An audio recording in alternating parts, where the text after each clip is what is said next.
इस लेक्चर में हम श्रोडिंगर इक्वेशन के बारे में पढ़ेंगे। तो ये इसको हम श्रोडिंगर इक्वेशन कहते हैं, लेकिन ये असल में टाइम डिपेंडेंट श्रोडिंगर इक्वेशन है, यानी इसमें टाइम पार्ट भी शामिल है, टाइम एवोल्यूशन भी इस इक्वेशन का हिस्सा है। तो इसको हम सिंपली अगर एब्रीविएशन की टर्म में लिखें तो हम इसे TDSE भी कह सकते हैं, यानी टाइम डिपेंडेंट श्रोडिंगर इक्वेशन। अब जो हमारे पास श्रोडिंगर वेव इक्वेशन होती है वो इस तरह होती है, ये रेड बॉक्स में आप देख सकते हैं कि सबसे पहले हमारे पास कोई हैमिल्टोनियन ऑपरेटर होता है H, और वो किसी साई ऑफ RT यानी एक वेव फंक्शन के ऊपर अप्लाई हो रहा होता है, ऑपरेट हो रहा होता है, जो कि R यानी स्पेस, T टाइम, उसके दो कोऑर्डिनेट्स हैं उस वेव फंक्शन के, या वेरिएबल्स कह सकते हैं आप, और ये इक्वल होता है energy E sigh of RT। यानी जब आप हैमिल्टोनियन ऑपरेटर इस वेव फंक्शन पर अप्लाई करेंगे तो आपको जवाब में एनर्जी मिलेगी, एनर्जी की वैल्यू मिलेगी, और वही वेव फंक्शन आपको एज इट इज़ मिलेगा। अब हमें पता है कि क्वांटम मैकेनिक्स के अंदर जो हैमिल्टोनियन ऑपरेटर होता है वो -h⁻²/2m delta square plus v of RT यानी काइनेटिक एनर्जी और पोटेंशियल एनर्जी की टर्म का सम होता है। यहाँ पे हम डेल्टा स्क्वायर यूज़ कर रहे हैं क्योंकि ये 3 डायमेंशनल जो है वेव इक्वेशन है, यानी 3 डायमेंशंस के लिए है। तो और यहाँ पर हम x की बजाय r यूज़ कर रहे हैं। r इज़ जो ये वेरिएबल है, पोजीशन वेरिएबल है, ये 3 डायमेंशनल वैल्यू है इसकी। तो ये अप्लाई होगा किसी साई ऑफ RT के ऊपर, और उसके जवाब में हमारे पास जो है वो aorta H bar partial over partial T sigh of RT जो है वो हमें मिलेगा। अब अगर हम इसको ज़रा पार्ट्स में करके देखें तो ये हैमिल्टोनियन ऑपरेटर H बार जो है, H कैप जो है, वो दो चीज़ों का कम्बिनेशन है, काइनेटिक एनर्जी का और एक पोटेंशियल एनर्जी का। ये काइनेटिक एनर्जी की टर्म है और ये पोटेंशियल एनर्जी की टर्म है, और ये हमारे पास वेव फंक्शन है, ठीक है। और ये हमारे पास एनर्जी जो है, ये टर्म जो है वो एनर्जी को रिप्रेजेंट करती है, और ये अगेन हमें वो वेव फंक्शन है मिल जाता है। यानी हैमिल्टोनियन ऑपरेटर वेव फंक्शन पर हम अप्लाई होगा तो हमें एनर्जी की वैल्यू मिलेगी और साथ में वही वेव फंक्शन वापस मिलेगा। तो ये तो हमारे पास है श्रोडिंगर वेव इक्वेशन। अब अगर आप इस इक्वेशन को देखें तो इसमें दो वेरिएबल्स हैं, यानी ये जो वेव फंक्शन है ये position space, 3 dimensional position space का भी यानी इसमें वेरिएबल है, और टाइम एवोल्यूशन से रिलेटेड टाइम का भी टाइम भी वेरिएबल है। तो इसलिए हम इस इक्वेशन को टाइम डिपेंडेंट श्रोडिंगर इक्वेशन भी कह सकते हैं। अब क्लासिकल मैकेनिक्स का अगर हम पर्सपेक्टिव देखें, क्लासिकल मैकेनिक्स में अगर हमारे पास कोई ऑब्जेक्ट है, जैसे ये एक गाड़ी सी बनाई हुई है, इसका मास m है, और हमने इसकी पोजीशन जो है वो फाइंड आउट करनी है, यानी x ऑफ t, यानी पोजीशन हमने डिटरमिन करनी है किसी टाइम t में। और अगर इसके ऊपर कोई फोर्स अप्लाई हो रही है और वो फोर्स जो है वो f ऑफ xt है, तो अब हमने, अगर हमें ये x ऑफ t पता चल जाए तो क्या होगा, हम इसके ऊपर जो वेलोसिटी एक्ट कर रही है, जो इसकी वेलोसिटी है वो भी हम फाइंड आउट कर सकते हैं, जो कि डिफरेंशियल होगा पोजीशन का dx/dt with respect to time. अगर हमने मोमेंटम निकालना है तो हम इस फार्मूले से p = mv फार्मूले से फाइंड आउट कर लेंगे, और अगर हमने काइनेटिक एनर्जी निकालनी है तो हम वो उसे t = ½ kmv² फार्मूले से फाइंड आउट कर लेंगे। लेकिन उससे पहले हमारे लिए क्या इंपॉर्टेंट है कि हमारे पास क्या हो, x ऑफ t हमारे पास होना चाहिए। तो क्लासिकल मैकेनिक्स में x ऑफ t हम कैसे लेते हैं, हम न्यूटन्स लॉ से कैलकुलेट कर लेंगे। न्यूटन्स लॉ हमारे पास क्या है, न्यूटन्स लॉ हमें बताता है कि F = ma। अब इस एक्सेलरेशन को मैं लिख सकता हूँ second derivative of position with respect to time, ठीक है। और फोर्स हमें पता है माइक्रोस्कोपिक लेवल के ऊपर कि ये हम इसको एक्सप्रेस कर सकते हैं as a derivative of potential energy function, यानी एफ को मैं रिप्रेजेंट कर सकता हूँ minus partial V over partial X के।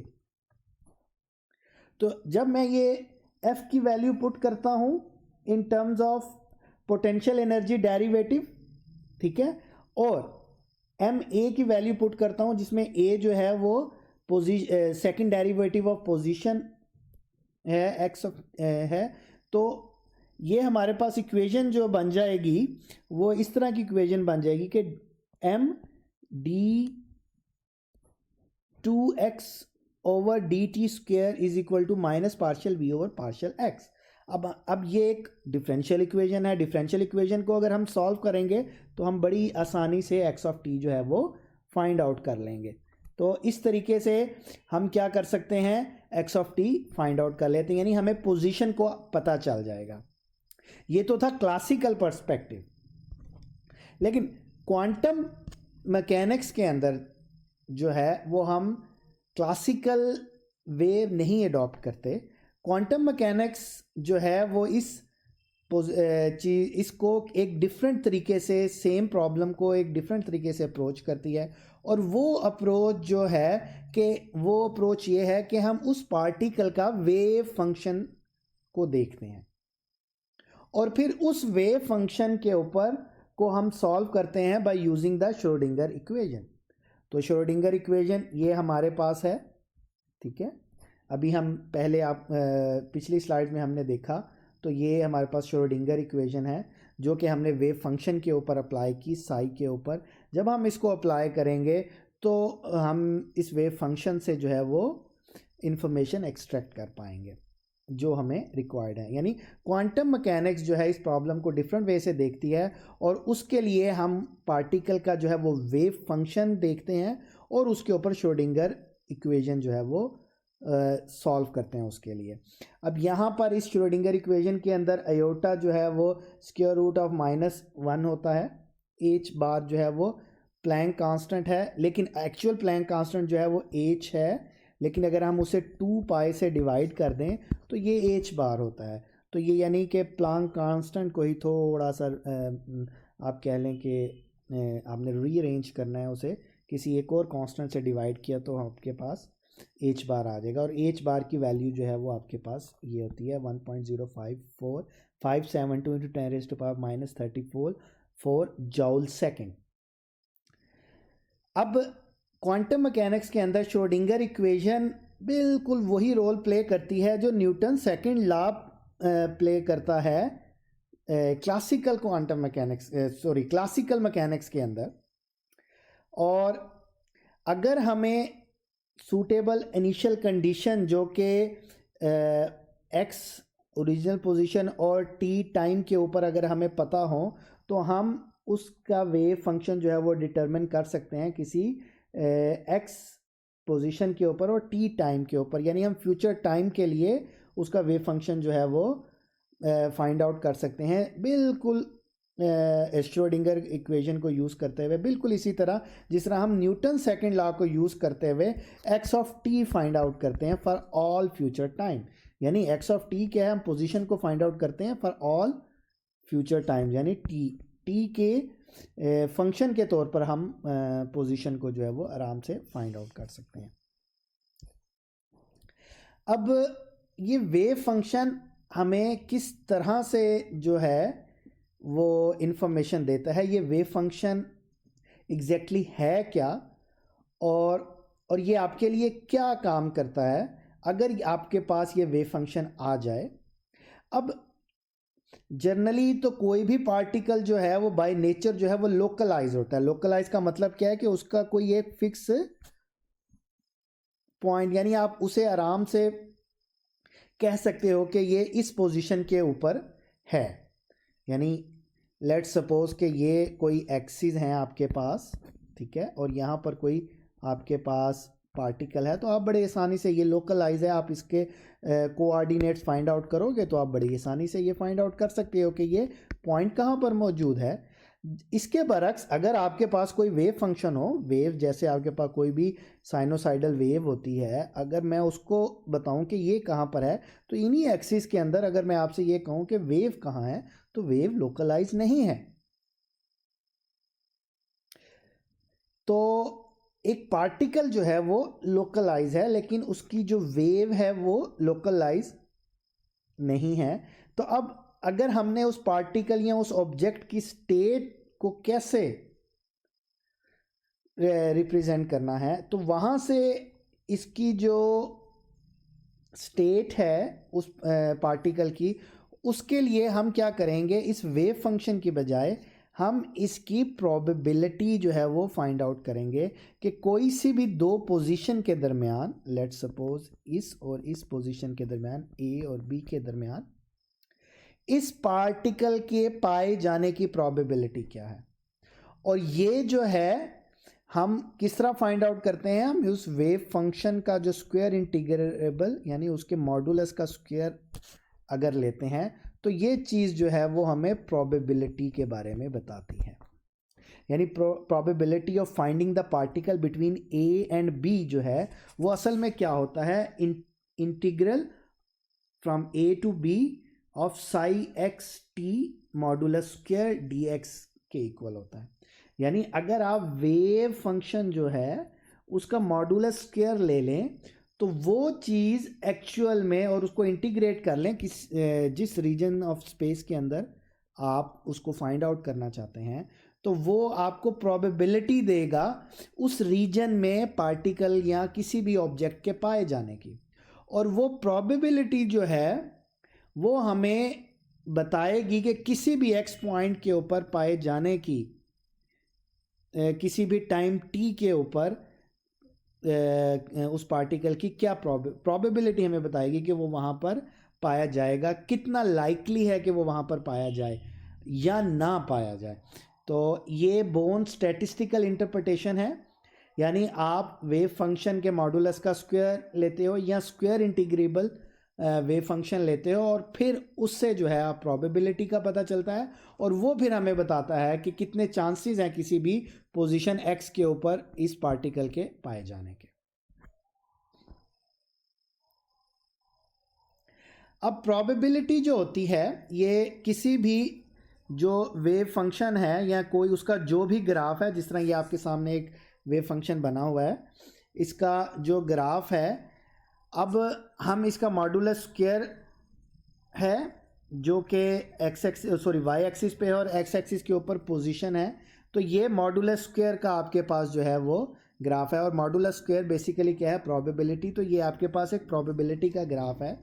अब अगर आपसे कोई ये कहे कि पोजीशन ए के ऊपर पाए जाने की किसी भी ऑब्जेक्ट की क्या प्रोबेबिलिटी है, तो आप देखेंगे कि इस ग्राफ की यहाँ पर एम्पलीट्यूड मैक्सिमम है, तो प्रोबेबिलिटी भी मैक्सिमम है क्योंकि ये प्रोबेबिलिटी का ग्राफ है। लेकिन अगर कोई ये कहे पॉइंट बी के ऊपर इस पार्टिकल के पाए जाने की क्या चांसेस हैं, तो आप देखेंगे कि उसके चांसेस बहुत ही कम है, क्योंकि यहाँ पर जो ये प्रोबेबिलिटी ग्राफ जो है उसकी वैल्यू मिनिमम है। अगर तो आप साई मॉडुलस स्क्वायर की वैल्यू बहुत कम है। तो अब अगर आपसे कोई ये कहे कि वो ए और बी के दरमियान पाया जाने की उसकी क्या प्रोबेबिलिटी है, तो आप जितनी भी इनके दरमियान पोजीशन वैल्यूज़ हैं, आप उन सब के ऊपर उसको इंटीग्रेट कर दोगे, ए से बी और Sai square D of x. तो ये जो भी वैल्यू आपको देगा, तो वो आपके पास इस रीजन ऑफ स्पेस, यानी ये वाला जो रीजन ऑफ स्पेस है जिसको मैं रेड कर रहा हूँ, इस रीजन ऑफ स्पेस ए से बी में आप उस पार्टिकल को फाइंड आउट कर सकते हो। लेकिन अब ये जो स्टैटिस्टिकल इंटरप्रिटेशन है, ये क्वांटम मैकेनिक्स के अंदर एक तरह की इनडिटर्मिनेसी को इंट्रोड्यूस कर रहा है।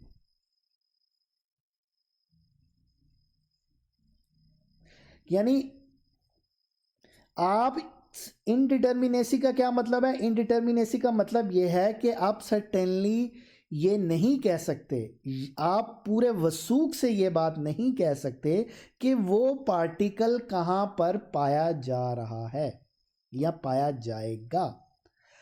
आप उसकी प्रोबेबिलिटी की रिस्पेक्ट से बात कर सकते हो कि इसके चांसेस हैं कि इस पोजीशन पर ये पाया जाए। तो प्रिसाइज आप वैल्यू नहीं बता सकते कि वो उसकी वही पोजीशन है, तो आप चूंकि प्रिसाइज नहीं बता सकते तो वो एक तरह की डिटरमिन पोजीशन ना हुई, बल्कि वो एक तरह के चांस के ऊपर डिपेंड कर रही है, जो कि प्रोबेबिलिटी से हमें पता चल रहा है। तो इसलिए ये एक तरह की इनडिटर्मिनेसी है।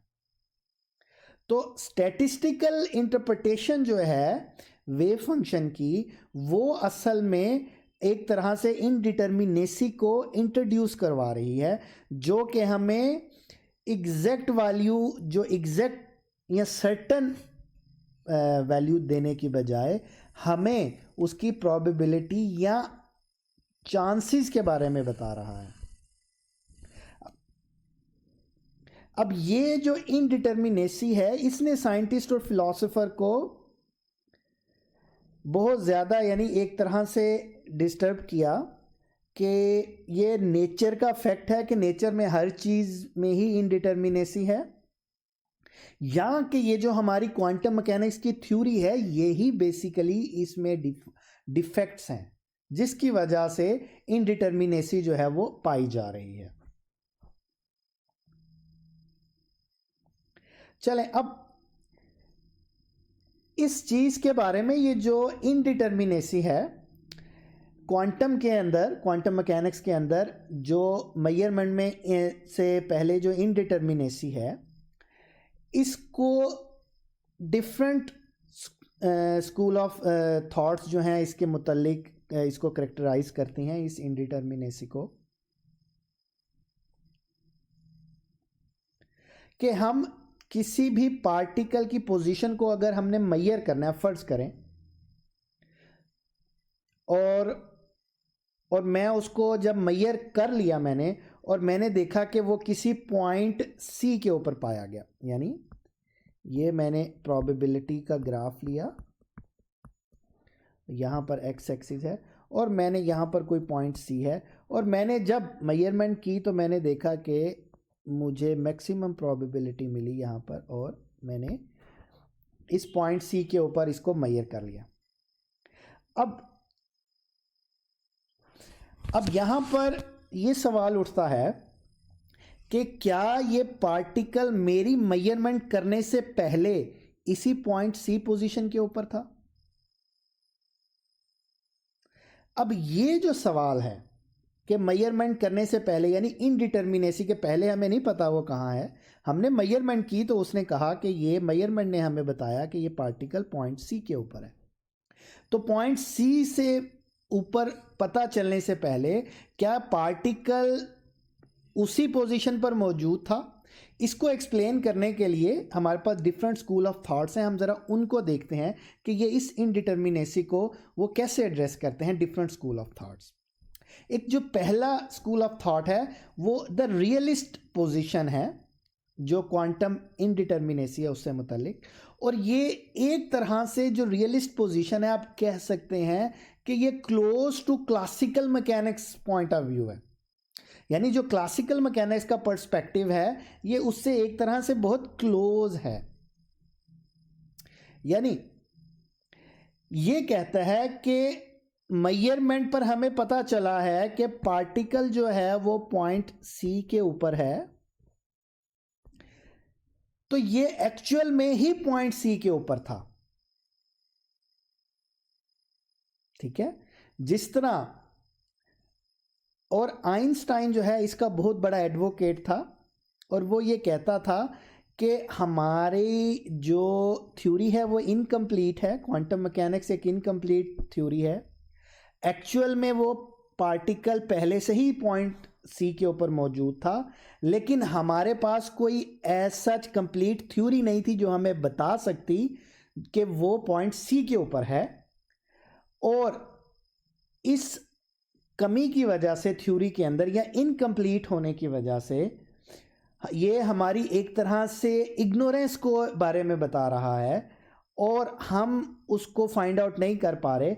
लेकिन जब हमने उसके ऊपर मेजरमेंट की तो फिर उस थ्योरी ने हमें बता दिया कि ये पॉइंट सी के ऊपर है, लेकिन वो पहले भी पॉइंट सी के ऊपर ही था। और ये हमारी एक तरह से इग्नोरेंस है कि हमारे पास एक इनकम्प्लीट थ्योरी है जो कि हमें बता नहीं पा रही कि वो पार्टिकल क्या पहले भी वहीं पर था। तो अब इस थ्योरी को कंप्लीट करने के लिए, होल स्टोरी को पता चलाने के लिए हमें कुछ एडिशनल इंफॉर्मेशन भी चाहिए होगी जो कि हिडन वेरिएबल्स हैं, हमें नहीं पता। अगर हमें ये हिडन वेरिएबल्स पता चल जाएं तो हम बता सकते हैं कि ये पार्टिकल पहले भी पॉइंट सी के ऊपर ही था। अब इसको थोड़ा सा इस तरह एक्सप्लेन करते हैं रियलिस्ट पोजीशन को। जैसे पाकिस्तान के अंदर अगर आप सिटी ऑफ रहीम यार खान देखें, अगर एक अननोन बंदा पाकिस्तान में आया है और वो पूछे कि जी सिटी ऑफ रहीम यार खान कहाँ है, उसको नहीं पता कि सिटी ऑफ रहीम यार खान कहाँ है। वो मेजरमेंट करके फाइंड आउट करेगा कि अच्छा यहाँ पर सिटी ऑफ रहीम यार खान है। तो ये उस शख्स की इग्नोरेंस है कि उसको नहीं पता। रहीम यार खान तो ऑलरेडी उसी पोजीशन के ऊपर मौजूद है।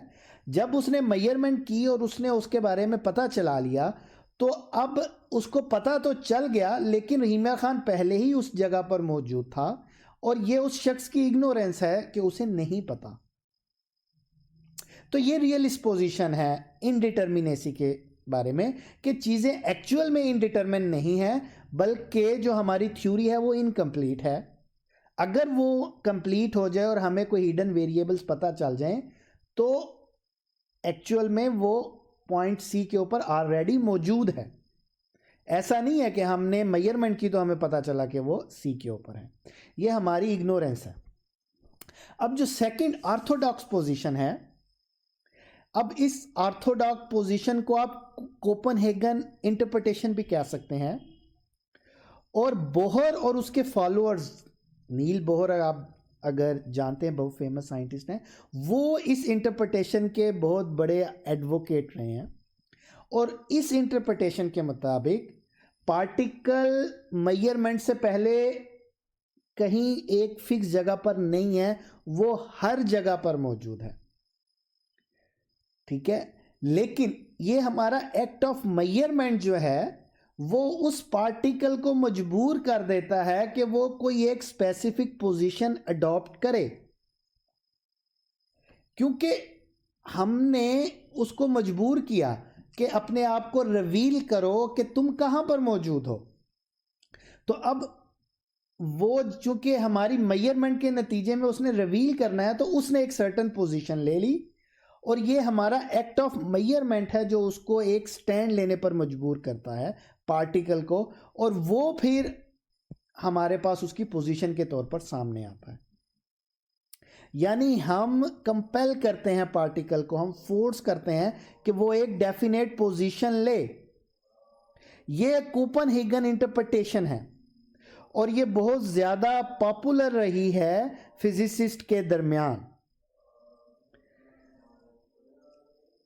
लेकिन इसका ये इंटरप्रिटेशन जो है ऑर्थोडॉक्स पोजीशन कह सकते हैं या कोपेनहेगन इंटरप्रिटेशन जो है, ये हमें बता रही है कि जो एक्ट ऑफ मेजरमेंट है इसके बारे में कोई पिक्यूलियर जो है वो इंफॉर्मेशन हमें बता रही है कि ये जो एक्ट ऑफ मेजरमेंट है इसमें कोई चीज़ छुपी हुई है। ठीक है, अब जो तीसरी है वो एग्नोस्टिक पोजीशन है इंटरडिटर्मिनेसी से मुतल्लिक। और इन जो एग्नोस्टिक पोजीशन है ये रिफ्यूज टू आंसर, यानी एग्नोस्टिक पोजीशन के मुताबिक पार्टिकल किस पोजीशन पर है मेजरमेंट से पहले, इसके बारे में बहस करना एक तरह से फजूल सी चीज़ है।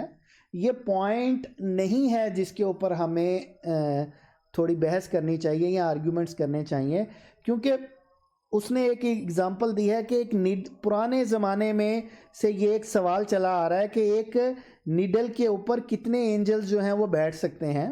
एक जो बारीक नीडल है, नीडल का जो पॉइंट है उसके ऊपर, तो ये एक फजूल सी बहस है कि कितने लोग उसके ऊपर बैठ सकते हैं। तो इसी तरह ये भी एक तरह से फजूल सी बहस है कि पार्टिकल को मेजरमेंट से पहले वो पार्टिकल कहाँ है, वो इसके बारे में बहस करने की ज़रूरत नहीं है। एग्नोस्टिक अप्रोच जो है वो ये है। तो अब ये तीन तरह की अप्रोचेस हमारे पास आ गई। एक रियलिस्ट अप्रोच कि पार्टिकल एक्चुअल में वहीं पर मौजूद है, और एक ऑर्थोडॉक्स अप्रोच, पार्टिकल कहीं पर भी नहीं है बल्कि हर जगह, किसी एक फिक्स पोजीशन पर नहीं है बल्कि हर जगह है। और एक जो बल्कि हमारा एक्ट ऑफ मेजरमेंट जो है उसे मजबूर करता है कि वो एक फिक्स पोजीशन ले। और तीसरी जो है वो एग्नोस्टिक पोजीशन है, जो ये कह रहे हैं कि इस बहस में पढ़ना ही नहीं चाहिए कि वो पहले कहाँ पर है, हमें मेजरमेंट के बाद उसकी पोजीशन पता चल गई, दैट्स इट। तो साइंटिस्ट जो थे वो दहाइयों तक पहले ऑर्थोडॉक्स अप्रोच जो है वो एक्सप्लेन करते रहे, सजेस्ट करते रहे। उसके बाद अगर कोई फिर भी बहस करता तो फिर वो कहते एग्नोस्टिक अप्रोच पर आ जाते थे और कहते थे कि भाई ये एक फजूल सी बहस है, इसमें आप मत जाओ कि वो पहले कहाँ पर मौजूद हैं। लेकिन एक साइंटिस्ट है जॉन बेल, उसने 1964 में एक एक्सपेरिमेंट किया और पूरी फिजिक्स कम्युनिटी को जो है वो हैरान कर दिया। और वो जो एक्सपेरिमेंट था उसने एक जो एग्नोस्टिक अप्रोच है, जो ये कह रहे हैं कि इस बहस में नहीं पढ़ना चाहिए कि वो मेजरमेंट से पहले वो पार्टिकल कहाँ पर था, इसको तो टोटली एलिमिनेट कर दिया। उसने कहा कि ये एक रीजनेबल डिबेट है कि मेजरमेंट से पहले वो पार्टिकल कहाँ पर मौजूद था, इसके ऊपर हमें बहस करने की ज़रूरत है। ठीक है, तो 1964 में जॉन बेल ने ये एक्सपेरिमेंट किया है। और ये एक्सपेरिमेंट क्या है हम इसको डिटेल में डिस्कस नहीं करेंगे, लेकिन इस एक्सपेरिमेंट की जो आउटकम थी, उस एक्सपेरिमेंट की आउटकम ने हमें ये बताया कि जो फर्स्ट और सेकंड इंटरप्रिटेशन है, थर्ड को उसने टोटली एलिमिनेट कर दिया। फर्स्ट और सेकंड जो है कि वो बहस कर रहे हैं कि वो मेजरमेंट से पहले किस पोजीशन के ऊपर है। तो उसने कहा ये दोनों जो हैं पोजीशन में से कोई एक करेक्ट चॉइस है। और जॉन बेल की जो थ्योरी थी उसने कहा जो सेकंड ऑर्थोडॉक्स अप्रोच है कि पार्टिकल जो है वो हर जगह पर मौजूद है, कोई किसी एक फिक्स जगह पर नहीं है। इस ऑर्थोडॉक्स अप्रोच को उसने कंफर्म किया। ठीक है, कि मेजरमेंट का जो प्रोसेस है या जो एक्ट है वो एक स्पेसिफिक रिजल्ट्स को क्रिएट करता है। जॉन बेल के एक्सपेरिमेंट से हमें ये पता चला। यानी उसने जो रियलिस्ट अप्रोच है उसको एक तरह से क्रॉस लगा दिया, और जो थर्ड एग्नोस्टिक अप्रोच है उसको एलिमिनेट ही कर दिया कि ये वायबल ऑप्शन ही नहीं है। और जो ऑर्थोडॉक्स अप्रोच है उसके ऊपर उसने टिक लगा दिया कि ये अप्रोच जो है वो करेक्ट अप्रोच है।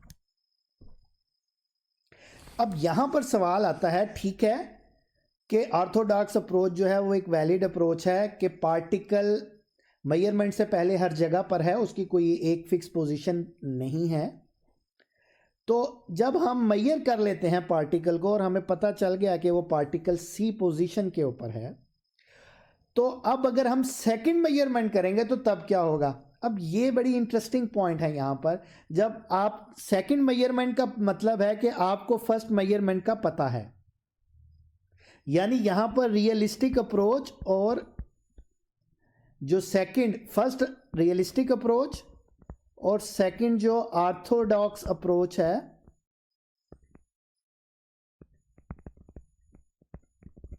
ठीक है, उसके दरमियान एक तरह से बहस दोबारा आ गई वापस कि अब तो हमें पता है, अगर हम सेकंड मेजरमेंट करते हैं तो हमें तो फर्स्ट मेजरमेंट में पता है कि वो पॉइंट सी के ऊपर है, और अगर सेकंड मेजरमेंट भी हमें यही बताती है कि वो पॉइंट सी के ऊपर है, तो रियलिस्ट अप्रोच करेक्ट हो चुकी है कि वो बेसिकली पॉइंट सी के ऊपर ही था।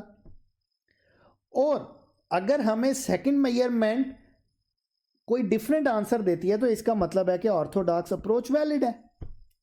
तो ये एक सेकंड जो नेक्स्ट क्वेश्चन वो ये था कि फर्स्ट मेजरमेंट के फौरन बाद अगर सेकंड मेजरमेंट करें तो अगर सेकंड वाला वैलिड है तो फिर उसकी पोजीशन डिफरेंट आनी चाहिए।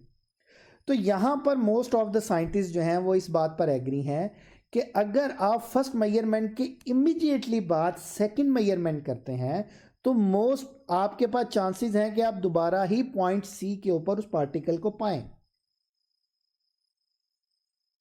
लेकिन एक बात जहन में रखें कि जो एक्ट ऑफ मेजरमेंट है, जब वो बहुत ही नैनो स्केल के ऊपर या क्वांटम स्केल के ऊपर आप चले जाते हैं, बहुत ही स्मॉल स्केल के ऊपर चले जाते हैं, तो आपका एक्ट ऑफ मेजरमेंट जो है वो भी पार्टिकल को इफेक्ट करता है।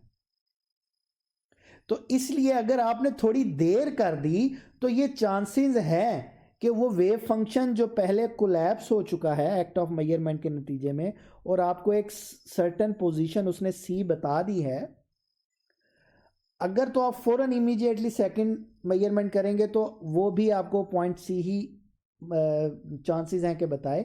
लेकिन अगर आप थोड़ा डिले कर देते हैं और टाइम ज़्यादा लगा देते हैं तो ये वेव फंक्शन जो है वो दोबारा स्प्रेड आउट हो जाएगा, और अब अगर आप सेकंड मेजरमेंट कुछ टाइम के बाद करेंगे तो लाजमी नहीं कि आपको पॉइंट सी ही मिले। तो यहाँ पर अगेन ऑर्थोडॉक्स अप्रोच जो है वो एक तरह से वैलिड हो रही है कि आपने इमीडिएटली सेकंड मेजरमेंट करनी है, क्योंकि अभी जो उसको फर्स्ट मेजरमेंट का इफ़ेक्ट जो है वो इतना ज़्यादा नहीं है उस पार्टिकल की को फर्स्ट मेजरमेंट को चेंज करने में। तो अगर आप immediately after first measurement second measurement करेंगे तो चांसेस हैं कि आपको दोबारा वही मेजरमेंट मिले। लेकिन अगर आप थोड़ा टाइम लगा देंगे तो चांसेस हैं कि वो एक्ट ऑफ मेजरमेंट फर्स्ट वाला उसमें इतनी ज़्यादा तब्दीली ला चुका हो कि सेकंड मेजरमेंट आपको टोटल डिफरेंट मिले, और फर्स्ट मेजरमेंट के थोड़े देर के बाद जो है वो वेव फंक्शन दोबारा उस पार्टिकल का स्प्रेड आउट हो जाता है। और अगेन ऑर्थोडॉक्स अप्रोच जो है वो यहाँ पर वैलिड है। रियलिस्ट अप्रोच यहाँ पर जो है वो एक तरह से अगेन जो है वो साइड पर हो रही है कि इमीडिएटली आफ्टर करेंगे तो आपको दोबारा चांसेस हैं कि पोजीशन सी ही मिले, लेकिन अगर आप थोड़ा टाइम लगा देंगे तो फिर वेव फंक्शन दोबारा स्प्रेड आउट कर जाएगा। यानी इसका मतलब ये है कि जो एक्ट ऑफ मेजरमेंट है वो मजबूर कर देता है कि वेव फंक्शन जो है वो एक स्पेसिफिक रिजल्ट आपको दे, जो एक्ट ऑफ मेजरमेंट है वो। इसका मतलब है कि जब भी हम मेजरमेंट करते हैं तो वेव फंक्शन जो है वो क्लैप्स कर जाता है मेजरमेंट के ऊपर और एक सर्टेन पोजीशन ले लेता है, और वो पोजीशन है सी, और हमें बता देता है कि इस पार्टिकल की पोजीशन सी है। इमीडिएटली आफ्टर अगर हम सेकंड मेजरमेंट कर लें तो दोबारा पोजीशन सी मिलेगी, लेकिन अगर हम कुछ टाइम के बाद करें तो ये श्रोडिंगर इक्वेशन जो है वो वेव फंक्शन जो है वो दोबारा स्प्रेड आउट हो जाएगा, और सेकंड मेजरमेंट श्रोडिंगर इक्वेशन के अकॉर्डिंग जो है वो चांसेस हैं कि वो नेक्स्ट टाइम अगर वो स्प्रेड आउट का हो चुका है तो वो एक डिफरेंट आपके पास मेजरमेंट का आंसर आए। तो अब यहाँ से हमारे पास जो सेकंड क्वेश्चन था कि what about the second measurement, कि सेकंड मेजरमेंट हमें क्या बताएगी, वहाँ से हमारे पास दो वायाबल ऑप्शंस हैं। एक तो ऑर्डिनरी वन है कि जैसे ही वेव फंक्शन इवॉल्व होगा, यानी वो मेजरमेंट के नतीजे में वो कोलैप्स करेगा और कोई एक सर्टेन पोजीशन लेगा, तो क्विकली आपने सेकंड मेजरमेंट करनी है। एक ऑर्डिनरी पोजीशन है तो आपको दोबारा ही वही वैल्यू मिलेगी, सी पोजीशन ही मिलेगी। लेकिन अगर आप उसको इवॉल्व करने का मौका दे देते हैं तो वो वेव फंक्शन दोबारा टाइम में इवॉल्व होगा और स्प्रेड आउट हो जाएगा, और जो सेकंड मेजरमेंट है, अब जो सेकंड मेजरमेंट है वो फिर दोबारा वेव फंक्शन को कोलैप्स करेगी, और अब की बार लाजमी नहीं है कि उसका कोलैप्स जो है वो जो पहले पोजीशन सी के ऊपर हुआ था अब भी वो पोजीशन सी के ऊपर हो, अब वो एक डिफरेंट वैल्यू आपको दे सकती है। तो ऑर्थोडॉक्स अप्रोच जो है वो जॉन बेल ने एक तरह से आप कह लें कि उसके ऊपर टिक का निशान लगा दिया कि ये एक तरह से वैलिड अप्रोच है, और हमारी क्वांटम मैकेनिक्स की थ्योरी जो है वो वैलिड है। ये थ्योरी में डिफेक्ट नहीं है, बल्कि ये थ्योरी जो है वो हमें बता रही है कि जो नेचर इट्सेल्फ है उसके अंदर इनडिटर्मिनेसी है और वो प्रोबेबिलिस्टिक है, और ये जो हमारा एक्ट ऑफ मेजरमेंट है वो मजबूर करता है जिस चीज़ को हम मेजर कर रहे हैं कि वो एक स्पेसिफिक स्टैंस ले, और वो जो स्पेसिफिक स्टैंस है वो ऑर्थोडॉक्स अप्रोच के मुताबिक एक्ट ऑफ मेजरमेंट है जो हमें बता रहा है। तो जब भी एक्ट ऑफ मेजरमेंट होगा तो वेव फंक्शन जो है वो कोलैप्स करके किसी एक सर्टन पोजीशन पर आ जाएगा, लोकलाइज हो जाएगा, और वो सर्टन पोजीशन वो होगी जिसके ऊपर प्रोबेबिलिटी मैक्सिमम होगी, यानी जो स्क्वायर इंटीग्रेबल फंक्शन जो है उसकी मैक्सिमम वैल्यू होगी। तो ये तो था जी हमारा आज का लेक्चर। द वेव इक्वेशन हमें क्या बताती है और हम उससे क्या इन्फॉर्मेशन एक्सट्रैक्ट कर सकते हैं, और क्वांटम मैकेनिक्स के पर्सपेक्टिव में वेव इक्वेशन है क्या। उम्मीद है कि आपको समझ आ गई होगी।